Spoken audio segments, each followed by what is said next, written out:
রাজশাহীতে ১৮ মাসের শিশুসহ একই পরিবারের ৪ জনের মরদেহ উদ্ধার। ৪ সদস্যর পরিবার। মনিরুল ইসলাম, বয়স ৩০, তার স্ত্রী স্বাধীনা বেগম, বয়স ২৮, ছেলে মাহিম, বয়স ১৩, মেয়ে মিথিলা, বয়স ১৮ মাস। মাহিম অষ্টম শ্রেণীর শিক্ষার্থী। রাজশাহীর পবা উপজেলার বামুনশিকড় এলাকায় তাদের বাড়ি। শুক্রবার সকালে ওই পরিবারের ৪ জনের মরদেহ উদ্ধার করেছে পুলিশ। সকাল ৯টার দিকে ওই এলাকায় নিজ বাড়ি থেকে তাদের মরদেহ পাওয়া যায়। জানা যায় মনিরুল ইসলাম কৃষি কাজ করেন। এর মধ্যে উত্তরের ঘরে মা ও মেয়ে আর দক্ষিণের ঘরে ছেলে ও বাবা ফ্যানের সঙ্গে ঝুলছিল।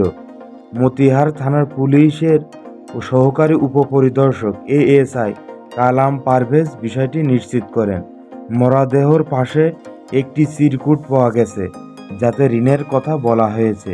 পুলিশ ও স্থানীয় সূত্রে জানা যায়, মনিরুল ইসলাম কৃষি কাজ করেন, তার কাছে অনেকেই টাকা পাবে।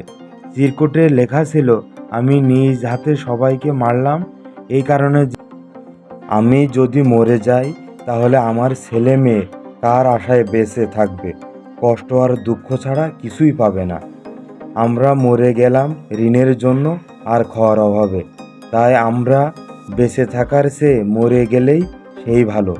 কারোর কাছে কিছু চাইতে হবে না, আমার জন্য কাউকে কারোর কাছে ছোট হতে হবে না। আমার জন্য আমার বাবা অনেক লোকের কাছে ছোট হয়েছে, আর হতে হবে না। চিরদিনের জন্য চলে গেলাম। আমি চাই সবাই ভালো থাকবেন, ধন্যবাদ। এদিকে রাজশাহী মেট্রোপলিটন পুলিশের অতিরিক্ত উপপুলিশ কমিশনার মিডিয়া গাজীউর রহমান গণমাধ্যমকে বলেন, ঘটনাটি জানার পরেই পুলিশ পাঠানো হয়েছে। ৪ জনের মরদেহ উদ্ধার করে ময়নাতদন্ত করা হবে। মরদেহর পাশে হাতে লেখা একটি চিঠি পাওয়া গেছে। প্রাথমিকভাবে মনে হচ্ছে এটা মনিরুলের লেখা। চিঠিতে ঋণের কথা বলা হয়েছে, তবে পরীক্ষা নিরীক্ষা করে সুস্পষ্টভাবে বলা যাবে এটি কার লেখা।